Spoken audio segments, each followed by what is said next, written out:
सभी श्रोताओं का रामायण की कथा में हार्दिक स्वागत, अभिनंदन। पिछले वीडियोज में आपने देखा कि पिनाक की कथा, भगवान का अति प्रिय धनुष कैसे राजा जनक के पास है और माता सीता की उत्पत्ति कहाँ से हुई। अब उसी के आगे माता सीता का धनुष यज्ञ और उसके पश्चात विवाह आपको बताया जाएगा। बढ़ते हैं कहानी की तरफ। मिथिला नरेश के वहां से विदा हो जाने पर ऋषि विश्वामित्र राम और लक्ष्मण को लेकर यज्ञ मंडप में गए। यज्ञ मंडप को अत्यंत सुरज के साथ सजाया गया था। उस भव्य मंडप को देखकर लगता था मानो वह देवराज इंद्र का दरबार हो। देश देशांतर के राजा महाराजाओं के बैठने की अति सुंदर व्यवस्था की गई।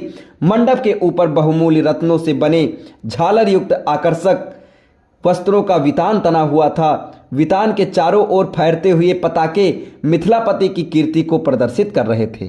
बीच बीच में रत्न जटित स्तंभ बनाए गए थे। वेद पाठी ब्राह्मण एवं तपस्वी शांति पाठ कर रहे थे। देदीप्यमान वस्त्र भूषणों को धारण किए राजकुमार अपने अपने आसनों पर विराजमान थे। ऐसा लग रहा था मानो सैकड़ों इंद्र अपने वैभव और सौंदर्य का प्रदर्शन करने के लिए महाराज जनक की यज्ञ भूमि में एकत्रित हुए हों। इस सौंदर्य का अवलोकन करने के लिए जनकपुर की लावण्यमयी रमणियां अपने घरों के झरोकों से झांक रही थीं। गर्जन तर्जन करते हुए पिनाक को इस मनोमुग्धधारी वातावरण में यज्ञ भूमि में लाया गया। सभी को उत्सुक दृष्टि से उसी ओर घूम गई।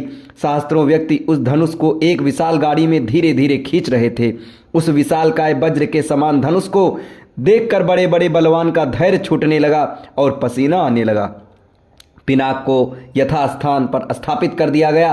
राजा जनक के ज्येष्ठ पुत्र पुत्री सीता एवं उनके सहेलियों को साथ लेकर धनुष के पास आए और बोले, हे संपूर्ण संसार के राजाओं और राजकुमारों, महाराज जनक के प्रतिज्ञा की है कि जो कोई भी महादेव जी के इस पिनाक नामक धनुष की प्रत्यंचा को चढ़ाएगा उसके साथ मिथिलापति महाराज जनक अपनी राजकुमारी सीता का विवाह कर देंगे।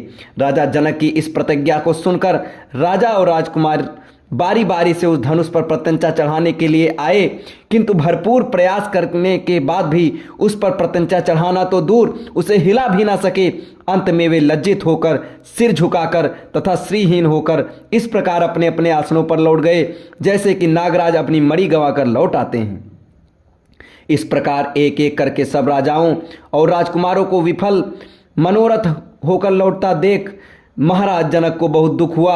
उन्होंने बड़ी निराशा के साथ मर्मभेदी स्वर से कहा, संपूर्ण संसार के विख्यात शक्तिशाली योद्धा यहाँ विद्यमान हैं,